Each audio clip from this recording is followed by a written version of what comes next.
we are catching up with Skinamarink because everyone is talking about Skinamarink. And so we also want to talk about Skinamarink. And it's just a fun word to say.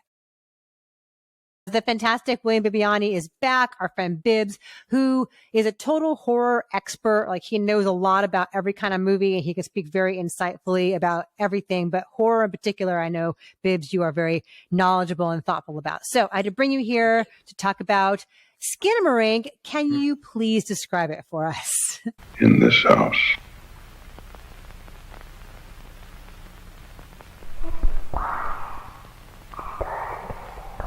I don't know if anyone can properly, but Skinamarink, named after the children's song, is the story of two young kids. They are very little. I think one's about 4, one's about 7.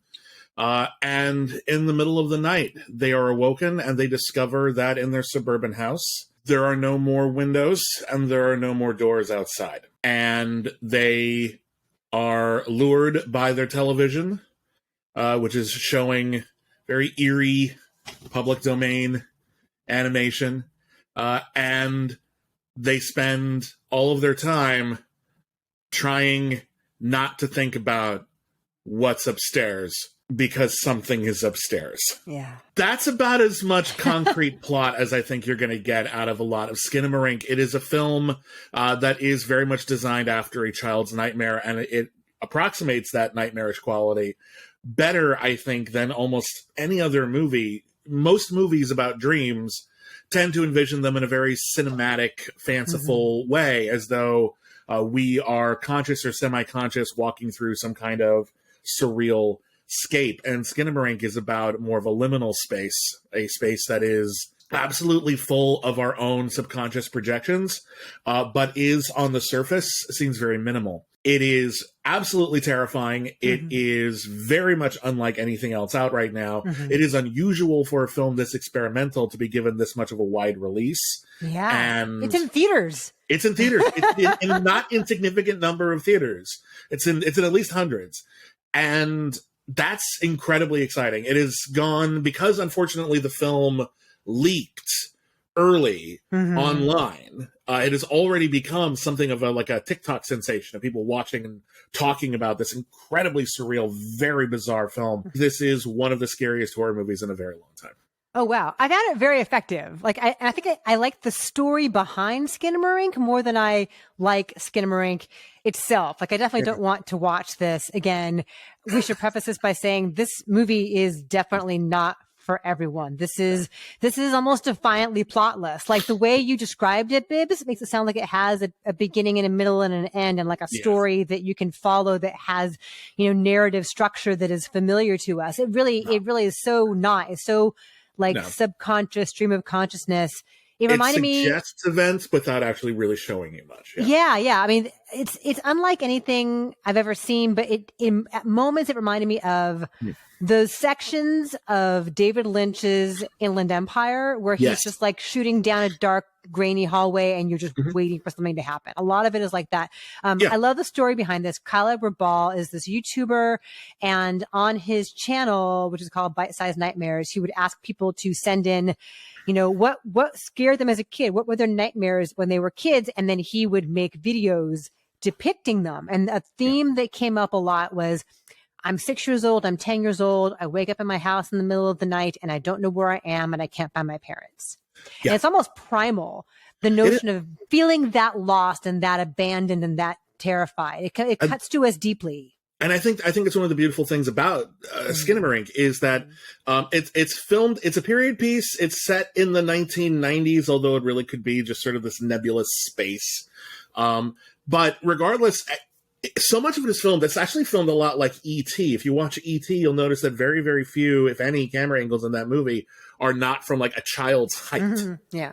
Where Spielberg was trying to get us back to that childlike sense of wonder where everything looks bigger than us or everything is just at a very different level than we are as an adult. And Skinamarink is doing that for the purpose of terror. So we are rocketed back, not just to childhood, but to those moments where we, as a child, would wake up in the middle of the night from a nightmare And there is nothing around us that actually suggests, back when we're so impressionable, that the nightmare wasn't real. I think Skinamarink is really expert at that. But I think, to your point, I think this is really important. I think one of the most important things a critic can do, whether you like a movie or dislike a movie, is to prepare the audience for the movie they're actually going to see, so that you can see the film on its own merits. Because sadly, a lot of the time, marketing doesn't care about that. They just want to get your money.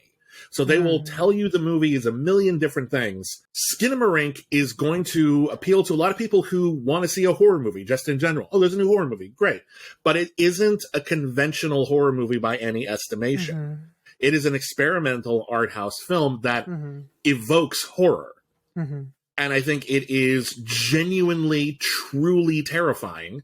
But I do think that its unusual pacing and its general plotlessness is going to turn off some people who expect a certain baseline Sid Field storytelling structure. And I just want to make sure that if you go see this movie, you're prepared to at least give it a shot on its own terms. Right. This is not the Blair Witch Project, right? I think the idea of like a really buzzy horror movie that like is experimental that you've got to go see, you think, okay, I'm going to have some jolts. Like there's a ton of immersive and really evocative, creepy imagery here, like the stuff with the cartoons. You know, the cartoons in and of themselves might seem harmless and like benign, but in that setting, in that context, when that's all that's illuminating this dark room, like that's incredibly creepy. Or like Lego strewn on the floor might seem harmless.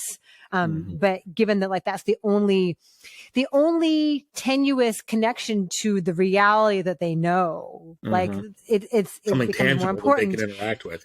Yeah, you mentioned E.T. and it's a really good observation because not only is it all like a lot of low angle stuff, but also it's a lot of their POV. Like we don't really see these kids.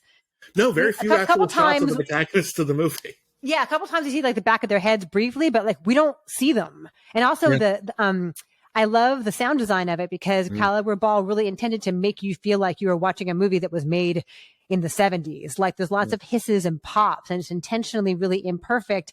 Like not in a sticky homage kind of way, like a Grindhouse. Well, also so much of the movie is taking place in relative darkness, but because of the texture of the film, because the film is like searching that darkness for visual noise, it ends up making like every single frame, and there's 24 per second, looking like a Rorschach test as you are just constantly searching for some kind of meaning. And sometimes when the camera will just be at low angle, there's a little bit of light coming from the TV in like the corner, but what you're really looking at is there's a totally pitch dark hallway in the background. And in your head, you think, well, there's got to be something there, right? Surely there's something there. Oh, I hope there's nothing there. But you're searching for it. You're looking for it. And the movie gives you enough that you can find something there, even if you're just projecting something from your own subconscious. There is at least one sequence in this movie. It is a scene, and all I'll say is this. It is a scene where at some point, one of the children does venture upstairs, at least once. That whole sequence scared the living crap out of me. It was just I have had very similar nightmares. It was truly isolating and unnerving and terrifying. And as an adult, I'm picking up on some very creepy subtext. And it is just truly, genuinely eerie in a way that I think most movies are afraid to do because they're trying to entertain you. Skinamarink isn't afraid to shock you. Kyle Rabal made this for $15,000. He wrote it, directed it, edited it, produced it. He shot it in his childhood home in Edmonton. So, or Alberta, somewhere up there. Anyway, he's Canadian. Anyway, so I very much appreciate the singularity of it. I don't want to ever watch it again. My number's a 7. What's yours? I'm going to 9.5. I think this is, again, I think it defies a lot of conventional criticism. It's like, oh, there's a big plot hole. That's not a thing. This movie is mood. This movie is the emotion that it evokes within the audience. And I think it is incredibly expert at that.